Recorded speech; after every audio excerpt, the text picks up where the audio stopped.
Hello everyone, welcome to జేసీసీస్ YouTube channel. ఈరోజైతే చాలా సింపుల్ వేలో చిక్కుడుకాయ టమాటో రెసిపీ చూపించబోతున్నాను. ఎప్పుడూ రొటీన్గా కాకుండా ఓసారి ఇలా ట్రై చేయండి, చాలా బాగుంటుంది. ముందుగా మనకు కావాల్సినవి చిక్కుడుకాయనైతే కట్ చేసి వాష్ చేసుకొని పక్కన పెట్టుకోవాలి. ఒక 10-15 పచ్చిమిర్చి, ఒక 2 టమాటో, 10-15 వెల్లుల్లి రెబ్బలు, కొత్తిమీర, ఉప్పు తగినంత, పసుపు, ఆవాలు, జీలకర్ర, ఆయిల్.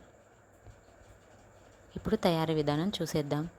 ముందుగా మిక్సీ జార్ తీసుకొని పచ్చిమిర్చి వేసుకోవాలి. ఇప్పుడు చిటికెడు సాల్ట్ వేసుకొని మిక్సీ పట్టుకోవాలి. ఇలా నేను చూపిస్తున్న విధంగా కాస్త బరకగానే మిక్సీ పట్టుకోవాలి. ఇప్పుడు స్టవ్ ఆన్ చేసి బౌల్ పెట్టుకొని చిక్కుడుకాయను వేసుకోవాలి. ఇప్పుడు టమాటో వేసుకోవాలి.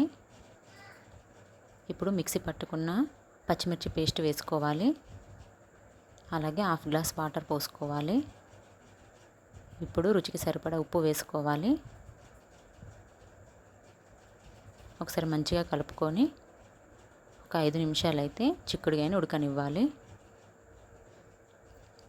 ఒక 5 నిమిషాల తర్వాత చిక్కుడుకాయ ఉడికిపోయింది, తీసి పక్కన పెట్టుకోవాలి. ఇప్పుడు స్టవ్ ఆన్ చేసి బౌల్ పెట్టుకొని బౌల్ హీట్ అయ్యాక 2 టేబుల్ స్పూన్స్ ఆయిల్ వేసుకోవాలి. దీనికి ఆయిల్ తక్కువగానే పడుతుంది. ఆయిల్ హీట్ అయ్యాక 1/2 స్పూన్ జీలకర్ర వేసుకోవాలి. 1/2 స్పూన్ ఆవాలు, వెల్లుల్లి రెబ్బలు వేసుకోవాలి. వెల్లుల్లి ఫ్రై అయ్యాయి. ఇప్పుడు పసుపు వేసుకోవాలి. ఇప్పుడు ముందుగా ఉడికించుకున్న చిక్కుడుకాయను వేసుకోవాలి. ఇప్పుడు ఒకసారి మంచిగా కలుపుకొని ఒక 5 నిమిషాలు అయితే చిక్కుడుకాయను ఆయిల్లో ఫ్రై అవ్వనివ్వాలి.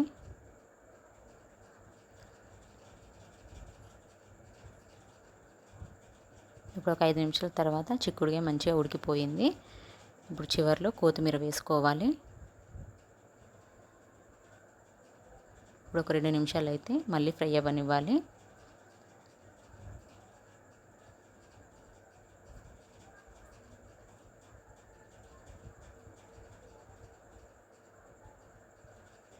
ఒక 2 నిమిషాల తర్వాత చిక్కుడుకాయ అయితే మంచిగా ఉడికిపోయింది. మీకు నచ్చిందని అనుకుంటున్నాను. Thank you for watching. ఈ చిక్కుడుకాయ కర్రీ చపాతీలోకైనా రైస్లోకైనా చాలా బాగుంటుంది. మీరు కూడా ఒకసారి ట్రై చేయండి.